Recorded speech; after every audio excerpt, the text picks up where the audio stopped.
It's Margo here, my favorite quilt store, and we're doing some of the UFOs that we haven't been able to complete.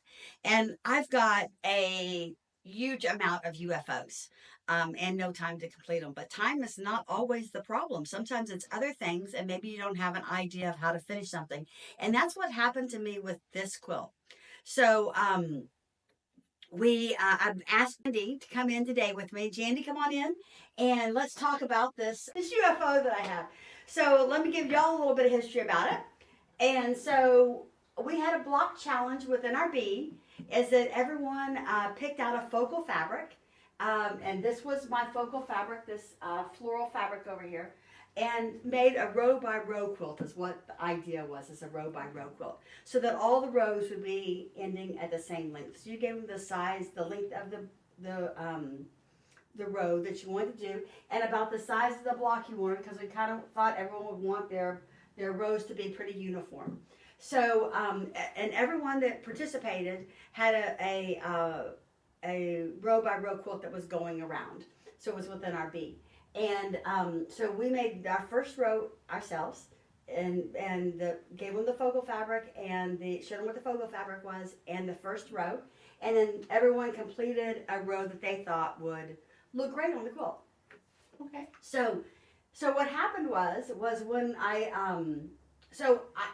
the good news about everyone making blocks and using their own fabric is it becomes very scrappy. Yes, it is So very scrappy. You can add other stuff in.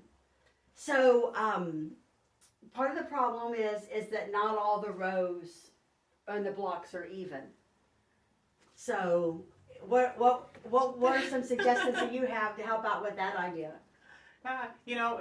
Thing about these is you're working with humans, right? So right. Sometimes they just don't end up quite even.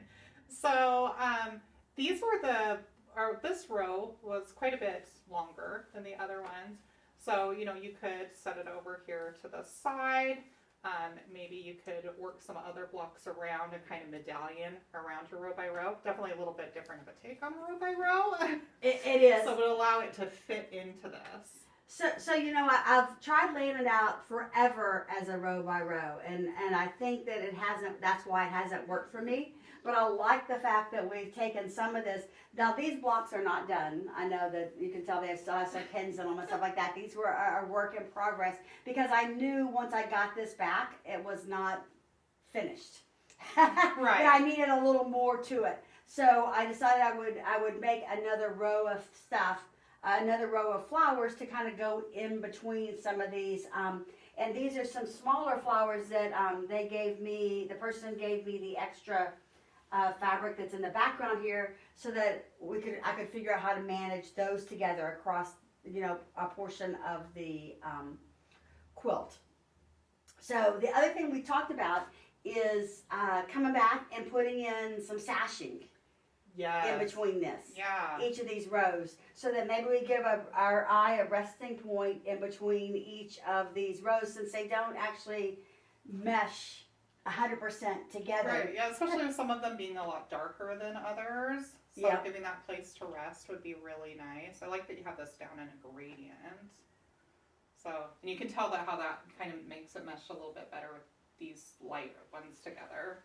Exactly, I agree 100%. So, all right. So I'm gonna work on getting this done and more of a uniform size. Kind of like, since we put this one over here, since it's too long this way, I couldn't figure out how to shorten this up without it looking really funny.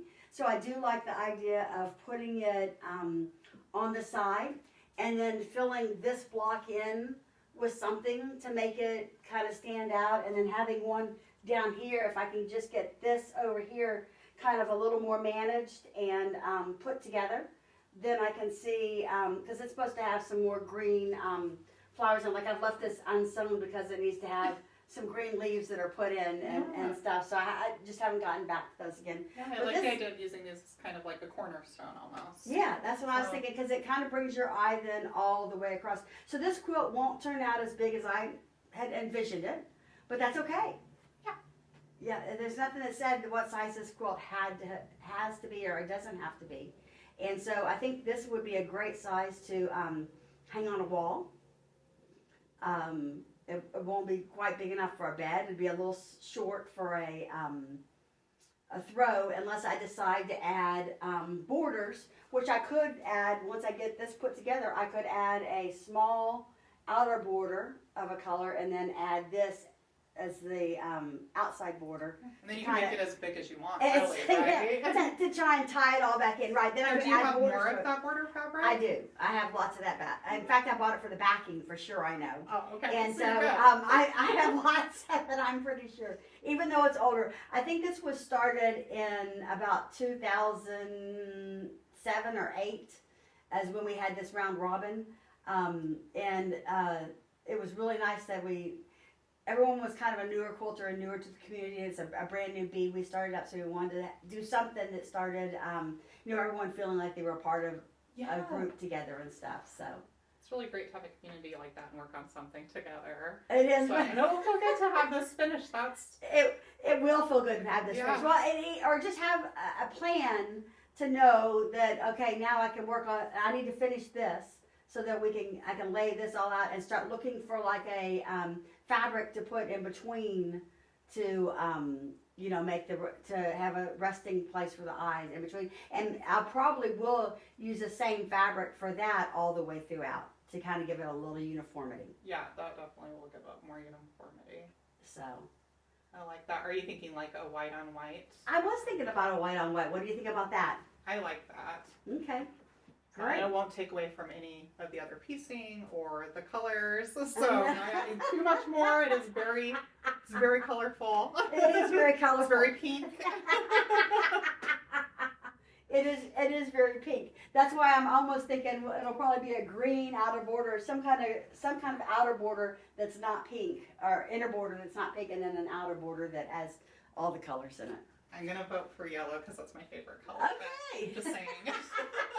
Well, there's quite a bit of yellow There in is a here. lot of yellow. There is some A yellow, little bit more yellow around so there. a little yellow around it would work perfectly, and that's why I tried to see if we could space out the yellow some and have a little more yellow in here because of that, because it is pretty, and this has a nice amount of yellow in the background of it too. So the yellow might be the perfect color.